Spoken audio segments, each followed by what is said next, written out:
بسم الله السلام عليكم ورحمة الله وبركاته. waxaan bilaabi doonaa casharkeeni labaad ee cutubka shanaad maadada xisaabta fasalka 8 cutubkeeni shanaad wuxuu ahaa probability-ga casharkeeni koowaadna waxaan ku soo baranay sample space events sample space events waxay ku kala duwanaayeen sample space wuxuu ahaa all possible outcomes halka event ay ahayd waa maxay specific event oo la hubo oo ka dhalan karta natiijada maxaa la yiraahdaa wax la sameeyay ama experiment-iga la sameeyay casharkeena labaad ee maanta marka waxaan ku baran doonaa hadduu ilaahay yiraahdo probability of single events ayaan arki doonaa hadduu alla idmo marka kadibna waxaan qaadan doonaa exercise learning outcomes ka looga baahan yahay casharkan ardayga markii uu qaato waxaa ka mid ah inuu use formula for calculating the theoretical probability of single event inuu isticmaalo formula si uu u soo saaro probability of single events marka kadibna appreciate the importance of chance in dealing with daily circumstances inuu ka faa'iideysan karo ama uu mahadiya knowledge-kiisa uu haysta probability uu ka haysto uu ku dabaqi kartaa daily life chances-kiisa probability of single events marka the probability of an event is the number between 0 and 1 probability event horta muxuu noqon karaa from 0 ama 1 wuxuu noqon karaa a half wuxuu noqon karaa a quarter wuxuu noqon karaa 1/6 any fraction up to 1 waa from 0 to 1 xaggana kama mari karo dhanka kama mari karo probability of an event cannot be greater than 1 and cannot be less than 0 way marka kamana weynaan karto 1 kamana yaraan karto 0 probability halka bay u dhaxaysaa and the probability of certainty is 1 marka waxaan hadii la hubo probability ay ku dhacayaan then waxay noqonayaan 1 and the probability of impossible event wixii impossible marka yihiin sida getting a number less than 1 oo dice markaad roll gareysa ka waa 0 oo kale marka probability gaas waa maxay 0 buu noqonayaa wax hadii impossible yihiin and sidoo kale in general waxaan dhihi karnaa if a sample space consists of n equal likelihood outcomes haddii uu sample space jiro oo maxaa la likelihood outcomes ama kuwa isku mid ay dhici karaan and s of those outcomes are considered successful marka in sample space ama natiijooyinka dhalan karo oo n la yiraahdo haddii s of the outcomes considered successful marka s haddii uu successful noqdo ama uu la heli karo for an event la sameeyay then maxaan dhihi karnaa markaa qaacidadaas baan dabaqi karnaa oon dhihinahay waa maxay probability of event waxay la mid tahay a number of successful outcomes divided by a total number of possible outcomes baan u qaybin karnaa sidaas baan probability ku helinaa haddaan si kale usoo gaabinna waxaan leenahay probability of event waxay la mid tahay probability of event waxay la mid tahay baan usoo gaabinaynaa probability of event waxay la mid tahay s divided by n waxaan usoo gaabinaa s divided by n s maxaa weeye waa possible outcomes n ama successful outcomes sorry s waxaa weeye successful outcomes n waa possible outcomes haddaan si kale u dhigna event iyo sample ayay kala noqon doonaan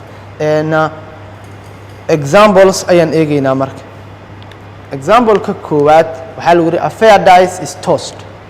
waxaa la toosgareeyay a fair dice what is the probability of obtaining marka waxaa lagu weydiiyey probability of obtaining waxaa lagu weydiiyey probability of obtaining a 2 probability hadda dice aad toosgareysa aad 2 ku helaysid b na waxaa lagu weydiiyey an odd number aad ku helaysid odd number c na waxaa lagu weydiiyey a number divisible by 3 number u qaybsama 3 marka example-ka aan marka isla eegno solutions-kiisa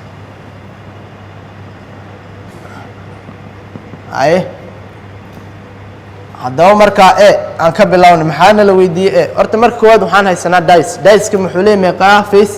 wuxuu leeyahay 1 iyo 2 iyo 3 iyo 4 iyo 5 and 6 intaasoo face ayuu leeyahay how many faces 1 2 3 4 5 6 faces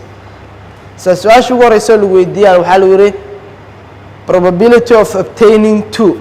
probability of obtaining 2 marka probability of obtaining 2 marka waxay la mid tahay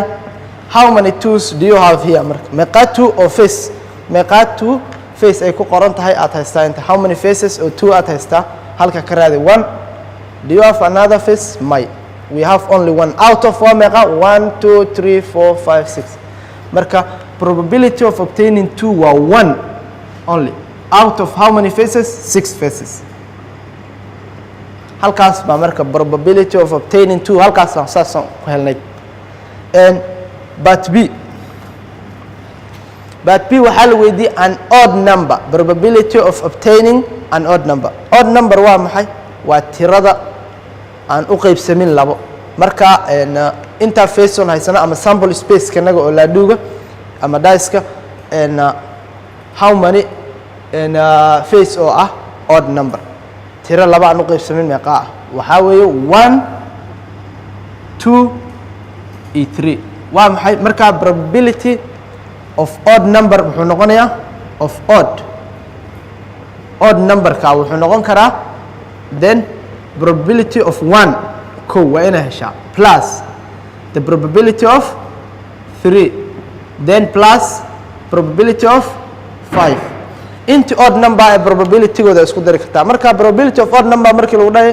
waa maxay you can either obtain 1 or 3 or 5 intaas midkood baad heli kartaa marka probability of odd number markii laga hadlaa waa you can either obtain 1 or 3 or 5 orna ereyga or in probability wuxuu u taagan yahay or wuxuu u taagan yahay plus sign haddaad or maqashid waa maxay it is plus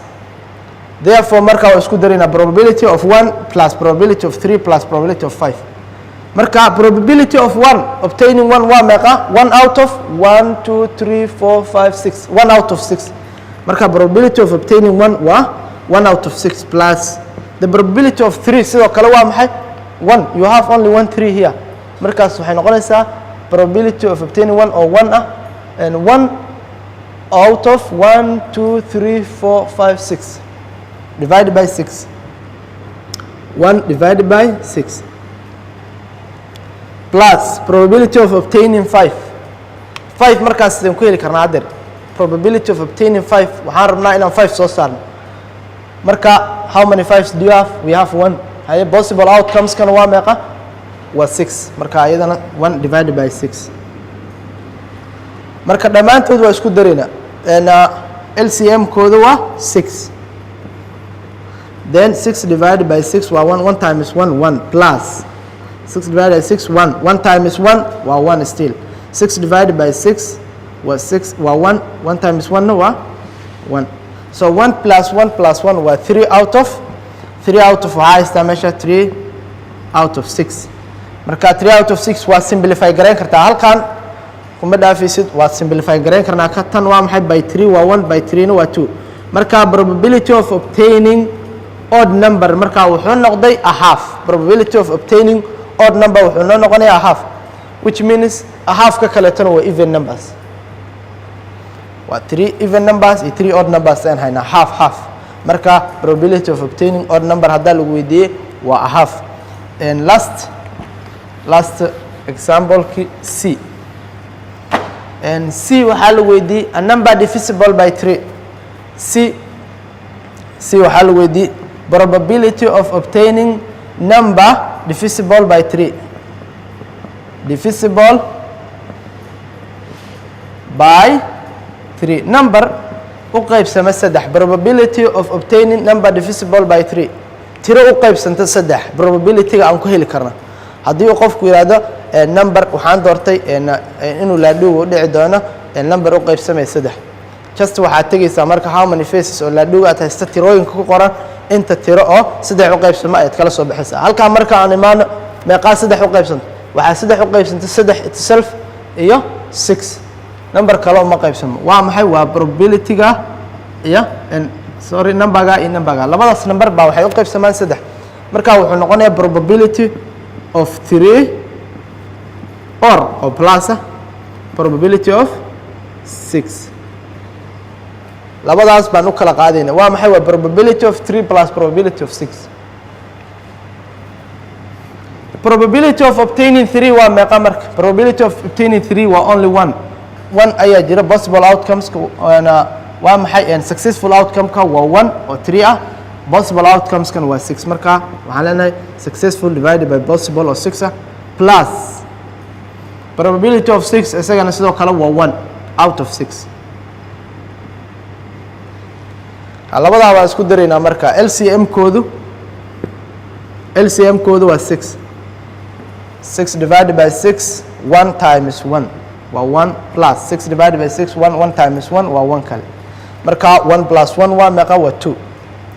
so halkaa waxaa ku haystaa 2 out of 6 halkaa marka tan kuma dhaafi karna waan simplify garaynaynaa simplify garay marka tan by 2 1 by 2 3 marka probability of obtaining number divisible by 3 wuxuu noqday a third probability-geena wuxuu noqday a third example kaana haddaba sidaasaan ku xalinay wey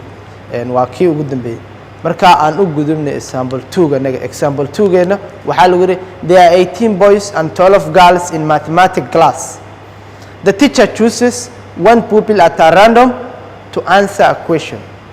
marka waxaa lagu weydiiyey 18 boys waxaa dhigtay fasal 18 wiil iyo 12 gabdhood in mathematics class fasalkana waa fasal xisaaba the teacher chooses one pupil hal arday buu ka soo doortay at a random si aan xulasho lahayn to answer a question si uu su'aal lagu jawaabo marka waxaa lagu weydiiyey what's the probability that a girl is chosen gabar haddii uu macalinka ka soo doorto meesha bina waxaa lagu weydiiyey a boy is chosen saddexdaa marka labadaas aan ka shaqeyno waa maxay macalinka inuu doorto gabar ama inuu doorto wiil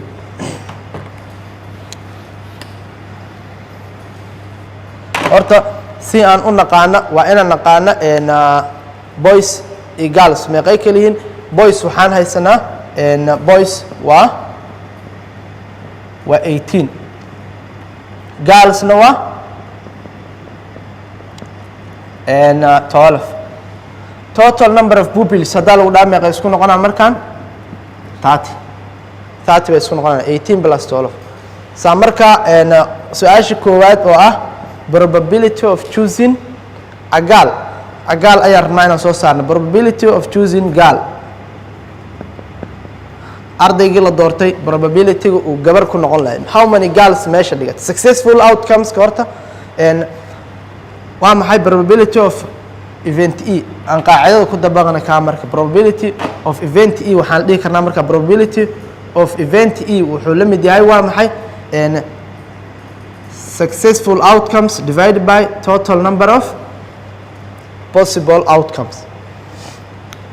haye aan isu qaybina marka sample space ka horta waa meeqa sample space girls ayaana la weydiiyey girls probability of girls marka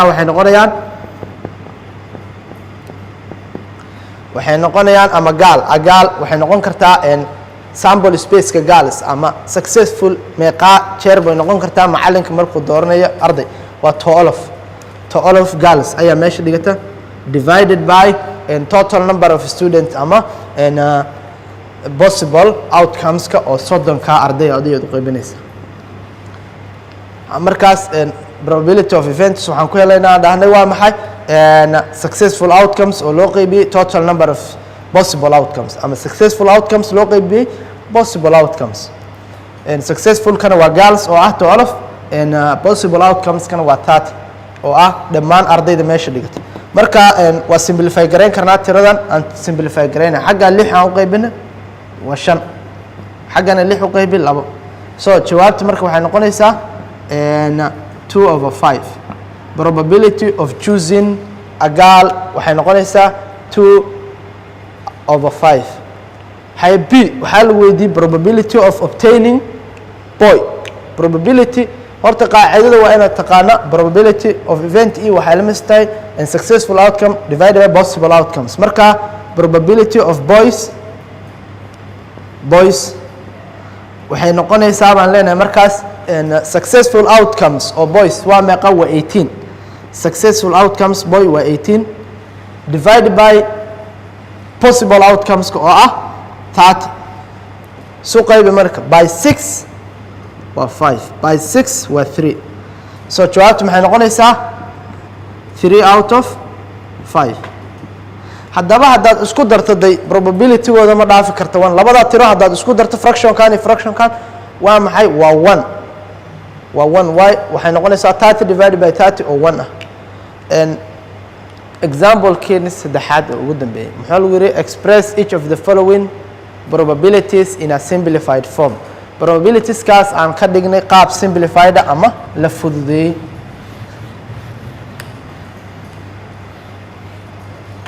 probabilities ka aan haysano waa maxay midda koowaad waa the player scores 20% of his shoots inuu qof player waa maxay shootskiisa dhaliya 20% sidoo kale waxaa lagu yiri there is 60% just chance that Ali gets a job aye aan ka shaqeynaa qaybta koowaad waxaa lagu yiri the probability of player scoring is waa meeqa 20% marka 20% marka 20% haday tahay lose kana meeqo noqon kara oo waa maxay u dhalin karin waxay noqon kartaa 20% hadaa lagu leeyahay 18 outside by maraysa marka probability ga wuxuu la mid yahay baan leenahay probability of player scoring 20% ga wuxuu noqonayaa waa maxay possible outcome ki successful outcome ka divided by possible outcomes probability of 20 marka 20% wuxuu noqonayaa 20 divided by 100 simplified form u qor baa lagu yiri marka kan haddaan simplified form u qorna waan fududeynayna 0 is 0 isla baxayaan marka by 2 waa 1 by 2 na waa 5 marka probability gaas haddaan simplified form u qorna waxay noqonaysaa 1 out of 5 probability ku xigta waa maxay there is 60% chance that Ali gets a job haddii Ali uu shaqada uu helayo ay 60% tahay marka probability the 60% probability of event E marka waxay noqonaysaa marka koowaad waa inaan naqaana sample space loo qaybiyay successful events loo qaybiyay successful events iyo possible outcome successful outcomes iyo possible outcomes ayaan isu qaybinaa marka possible events waxay la mid possible events kan probability of possible event probability ga event ga waxay noqonaysaa 60% marka 60 probability of 60% marka waxay la mid tahay 60 divided by 100 ayaa possible ah 60% 40% wuxuu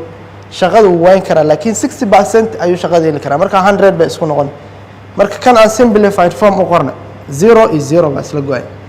marka by 2 waa 3 by 2 na waa 5 marka halka waxa ku haystaa 3 out of 5 halka baan ku dhameynay cashirkeena halka uu ku dhamaaday marka exercise ka baad isku dayaysaa exercise ka saddexdaas qaybood u kala baxa halka baan cashirkeena ku joojinayna assalamu alaykum waraxmatullahi wabarakatuh